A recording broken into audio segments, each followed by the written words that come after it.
If there's one thing I've learned in life, it's that fate loves to play with us. A wrong choice, a moment of distraction, and everything can change forever. But what happened to me that night, that was different. It wasn't bad luck. It wasn't carelessness. It was as if something was trying to warn me. Only at the time, I didn't want to listen. It was just another fancy dinner. The silverware, the exquisite food, the waiter serving with a rehearsed smile. Nothing out of the ordinary. But the moment I brought the fork to my mouth, a scream cut through the air. "Don't eat that!" I turned and saw a dirty, skeletal boy, his eyes wide with pure terror. Everyone at the table froze. The silence weighed like lead. Who was he? What did he know that I didn't? In that moment, the world seemed to stop. The boy trembled from head to toe, as if he was seeing something no one else could see. But by the time I finally managed to ask what was going on, it was already too late. What was hidden in the food, what he tried to stop me from eating, changed everything. And now, I need to tell this story before it's too late. The dinner that changed everything that night started like any other. A gala event, important guests, and a menu carefully chosen by renowned chefs. I had been to dinners like that dozens of times. The faces were the same. Businessmen exchanging fake smiles, wine glasses clinking, empty conversations about investments and trips abroad.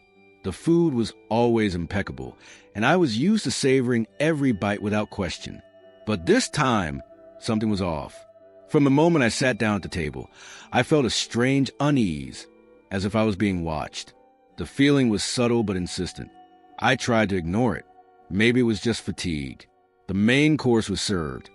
A rare delicacy imported, something that cost more than a month's salary for any ordinary person.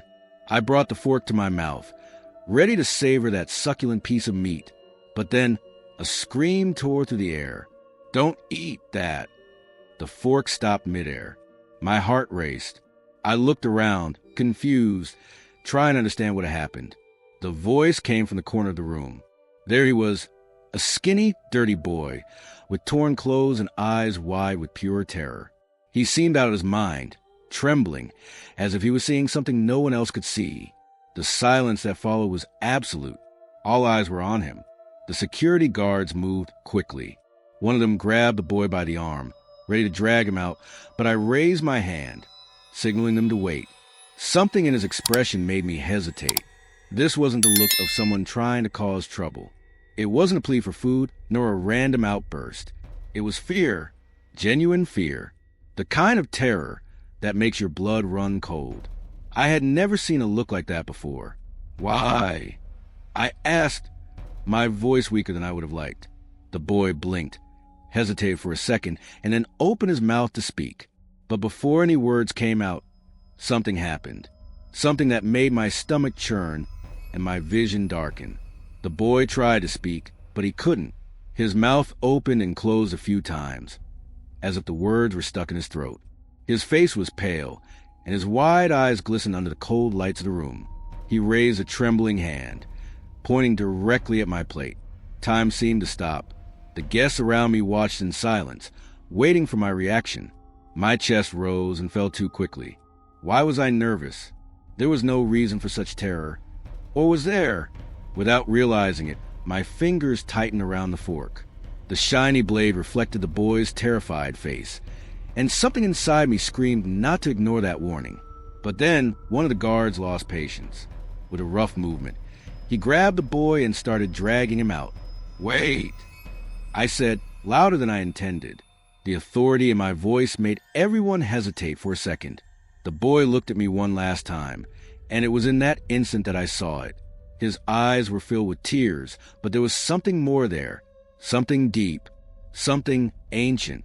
A strange sensation ran up my spine, as if something was wrong with the very air around us. What did that boy know? Why did he seem so desperate? "You don't understand," he murmured, his voice barely a whisper. "If you eat that, you'll see." Before I could ask what he meant, the guards pushed him out the door. The silence in the room was replaced by an uncomfortable murmur. Some guests laughed nervously, while others whispered among themselves. I still held the fork, the food untouched on my plate. My chest felt heavy, my heart racing. Should I just ignore all this? Pretend nothing happened? A voice inside me said that was the right thing to do. But another, much stronger, insisted that something was wrong. Very wrong. I looked around, searching for any sign that someone else had felt what I felt. But the others returned to their conversations, avoiding eye contact as if nothing had happened. Just a strange event on an ordinary night. But I knew it wasn't just that. It couldn't be. I swallowed hard and looked at the plate in front of me. The boy's words echoed in my mind. If you eat that, you'll see. What did that mean? My stomach churned just thinking about it. But against all my instincts for self-preservation, I needed to know. And that's when I made the worst decision of my life. My hands were sweaty. The fork still hovered in the air, hesitant, while my mind waged a battle between irrational fear and cold logic. It was just food, just a sophisticated dish served at a luxurious event. But the boy's voice kept echoing in my head. If you eat that, you'll see. See what? What could be hidden there? I swallowed hard and looked around. Everyone had already returned to their conversations, as if the incident had been just a passing inconvenience. But for me, it wouldn't be so easy to forget. I wanted to leave. I wanted to forget everything and move on with my life. But at the same time, something inside me burned with curiosity. If I didn't eat it, I would always be left with this doubt. What if the boy was just delirious? I couldn't just believe him without any proof. So, with a heavy sigh, I brought the fork to my mouth and took the first bite. That's when it all began. The taste was strange. Not bad, but unlike anything I had ever tasted before. There was a metallic aftertaste, something that clung to my tongue in an unpleasant way. I frowned. It wasn't possible that a high-end restaurant would serve something like that. My stomach started to feel heavy in a strange way, and then the first sensation hit, as if something inside me had awakened. A slight dizziness, a tingling at the back of my neck, and a shiver running up my spine. Something was wrong, but it was already too late. The fork fell onto the plate with a sharp metallic clink. I brought my hand to my forehead, feeling a cold sweat dripping down my skin. My heart was beating faster than normal, as if I had just run a marathon. Something was wrong, very wrong. The strange taste still clung to my tongue, a metallic, dense flavor that seemed to spread through my mouth. I tried to ignore it, tried to convince myself it was just paranoia, but then the first word whispered in the back of my mind. Do you feel it? My spine involuntarily arched. I looked around, expecting to see someone talking to me, but all the guests continued their conversations as if nothing had happened. The voice didn't come from outside. It came from within. My own thoughts had been invaded by something that wasn't mine. I took a deep breath, tried to regain control, but the dizziness increased. The room around me seemed different, as if the lights had lost some of their brightness, as if the faces of the people were slightly distorted, unreal. The voice came again, clearer. Now you see. My body stiffened. A wave of nausea rose in my throat. I closed my eyes tightly, trying to push away that feeling. But when I opened them again, the world was no longer the same. The room was no longer the same. The lights seemed dimmer, the faces of the guests slightly wrong. Their smiles were too wide, their eyes too dark, their movements slightly delayed, as if they were puppets controlled by invisible strings. My chest rose and fell rapidly, and I felt like I wasn't really there anymore, at least not in the same way as before. I blinked a few times, hoping it was just dizziness or an effect of the food, but the reality around me seemed to melt, twist like a distorted reflection in a broken mirror. The voice in my head returned, now clearer, closer. Now you understand. My breathing became heavy. Understand what? What was happening? I tried to focus on something fixed, to find a point of normality, but everything around me seemed wrong. The waiter serving wine at a nearby table moved in a strange, almost mechanical way. When he turned his face toward me, a chill ran through my body. His eyes were completely empty.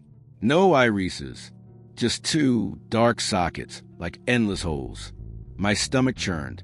This wasn't real. It couldn't be. But the feeling that I had crossed an invisible threshold only grew. as if the food I had eaten had ripped off a veil that had always been there, protecting me from what my eyes should never see. My instinct screamed for me to get out of there, to pretend nothing was happening. But deep down, I knew it was too late. My fingers were gripping the tablecloth. The world around me moved slowly, as if covered by a heavy, unreal fog. The guests still talked, laughed, and toasted, but now I saw the details that had been hidden before. Their skin was too thin, almost translucent. The wine in the glasses seemed thicker, darker, like coagulated blood. And the faces, my God, the faces. Every smile was too wide. Every blink happened at a strange interval, as if they didn't follow the natural rules of time. That's when I realized something even worse. They knew I could see. The woman sitting across from me slowly turned her head toward me, as if she had just noticed my existence. Her eyes, deep and empty, narrowed into something that could have been a smile or a warning. A man next to her tilted his head, and his neck cracked in a way that shouldn't have been possible. I no longer belonged in that place. The boy, he tried to warn me. The shock hit me like a punch. That's why he screamed. That's why he was so terrified. He knew what would happen if I ate that food. He knew I would see what shouldn't be seen. And now, they knew that I knew. I needed to get out of there. Now. But every movement seemed harder, as if the air around me had become dense, heavy. I looked toward the door of the room, calculating the distance. Maybe if I left fast enough, I could still escape. But before I could even move a muscle, a hand rested on mine. Cold, pale, strange. I slowly looked up, my heart pounding against my ribs. The man sitting next to me, someone I was sure hadn't been there before, stared at me with a crooked smile that looked more like a crack in the thin skin of his face. His eyes were deep, dark, impossible to decipher. "You're different," he murmured, his voice almost a dragged-out whisper. "You finally managed to see." My stomach turned. I tried to pull my hand back, but his fingers tightened around mine with force. That's when I realized his skin wasn't skin. It was something harder, rougher, like a dry shell trying to mimic a human body. The grip grew stronger. "Now that you see us," he continued, leaning slightly toward me, "it's time to decide. Do you want to join us or be devoured?" The entire room fell silent. Everyone was looking at me. The silence in the room was deafening. Every guest, every waiter, every pail, deformed face was fixed on me. I was the center of something I didn't understand, a game I never wanted to play. The man next to me still held my hand, his fingers squeezing with disproportionate strength, almost like claws trying to dig into my skin. My breathing was shallow, my heart racing. I couldn't accept that invitation. But what if saying no was worse? I swallowed hard, feeling my throat dry and rough. What if I don't want either option? My voice came out weaker than I wanted, but the man smiled, a smile that wasn't human. But you already chose when you picked up that fork, didn't you?" His eyes gleamed with something I couldn't name, something ancient. Hunger, perhaps, or amusement. My chest rose and fell too quickly. I needed to think. I needed to get out of there. But when I looked toward the door, it was no longer there. The room was different. The walls seemed to expand.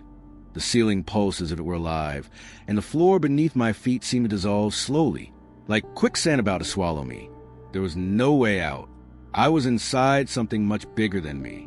The game had begun, and by the look in those beings' eyes, they were eager to see how I would play. The room was no longer a room. It was something alive, pulsating, hungry. The walls rippled like breathing flesh, and the ceiling twisted, oscillating between the visible and the invisible. The sound of voices and silverware had disappeared. Now, all I heard was a wet noise, like something chewing slowly, savoring. And I knew it wasn't just my imagination. My eyes darted around the room, searching for an exit, anything that would get me out of there. But what I saw made my stomach churn. The guests were changing. Their fragile skins began to crack, and beneath the white false surface, something dark and viscous moved, pulsating. Some of them just smiled, as if they relished my despair. Others had already left their human forms behind. Their bodies stretched, their mouths widened too much, revealing rows of curved teeth, ready to tear. And then came the hunger. Not theirs. Mine. It was subtle at first. A strange emptiness in my stomach. A heat rising up my throat, a metallic taste in my mouth. It was as if something inside me had awakened. Something that shouldn't be there. My vision blurred for a second, and when I came back to myself, I realized my hands were trembling, not from fear, from desire. I felt the same hunger they did. What was happening to me? I didn't want to believe it.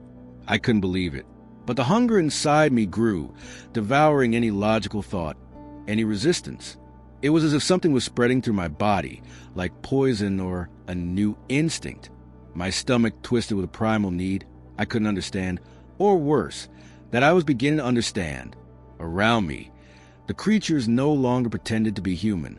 Their bodies had completely transformed, revealing impossible shapes, full of mouths, claws, and eyes that didn't blink. But they didn't advance. They waited. They waited for me to make the final decision. Was I one of them now? The man, or what had once seemed like a man, was still next to me, watching. His smile was pure triumph. You feel it, don't you? His voice echoed in my mind like a wet whisper. Now you understand. Now you know why the boy tried to stop you. The boy. Where was he? I needed to find him. I needed to understand how to get out of this. But then, something inside me laughed.